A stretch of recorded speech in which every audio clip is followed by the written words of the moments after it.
Welcome to Rust, the console edition. This episode is all about keylocks and code locks. The very first thing you need to do as soon as you build your starter home and put down your TC, your tool cupboard, is you need to lock them. Another player can run in and put a lock on your TC, and they now own everything within that particular build zone.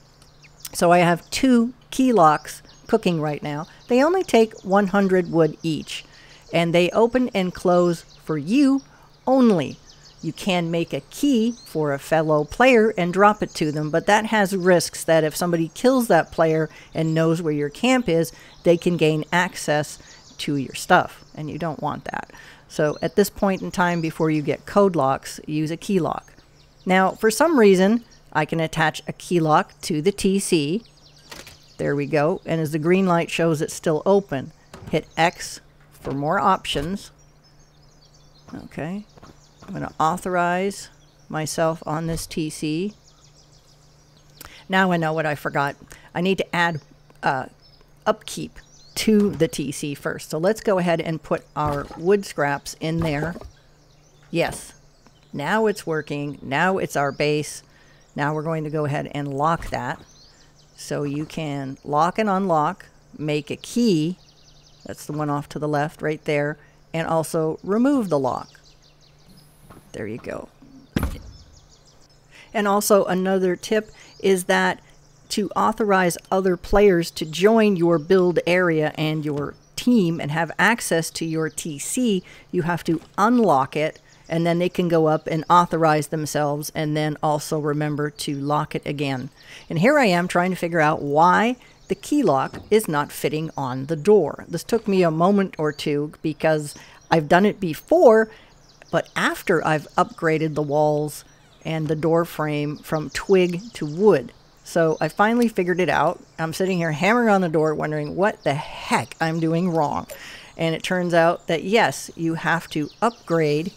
So let's switch over to the hammer. Here I am still trying to figure it out. Going, should the door be open? Should the door be closed? The key lock's working on the TC, but it's not working on the door. So yes, I figured out, hey, thank you. Always getting stuff dropped off at camps. There's a lot of really nice players in this server. We're in NA Odd World 37. NA Odd World 37. So if you feel like joining us, we'd love to have you. Now, I'm not 100% sure that I forgot to pull the trigger on my joystick to attach the lock. I'm pretty sure I did it there.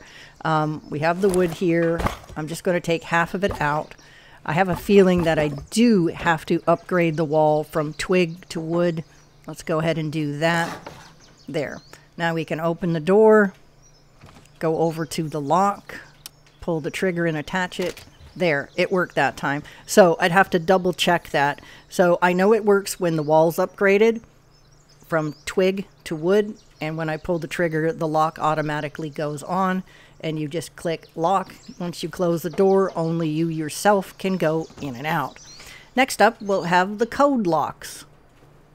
And like the key locks, it is already unlocked for you to learn and craft. And it takes 100 metal scraps. And 30 seconds, we'll have a code lock. It can be set to any 4-digit code that you like. And you do not have to push the code in every single time. It's automatically, as soon as you input the code once, you can go in and out.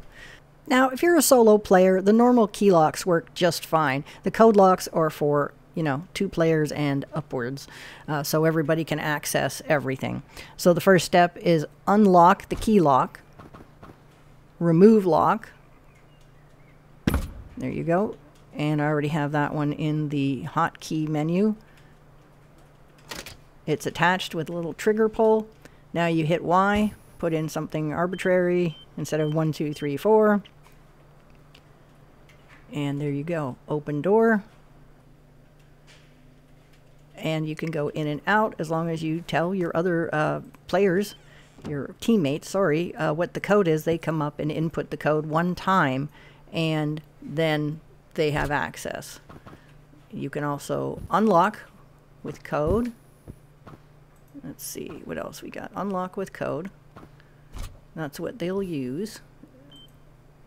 And you can lock and unlock. Always make sure that it is red. And here you can change your code lock. Let's just do something 6666. Really easy. So that's how quickly you can change it and then lock it up. And again, it's that simple to use the code lock. Thanks again for watching, and I'll see you in Rust. We're in server NA Oddworld 37. Hope to see you there.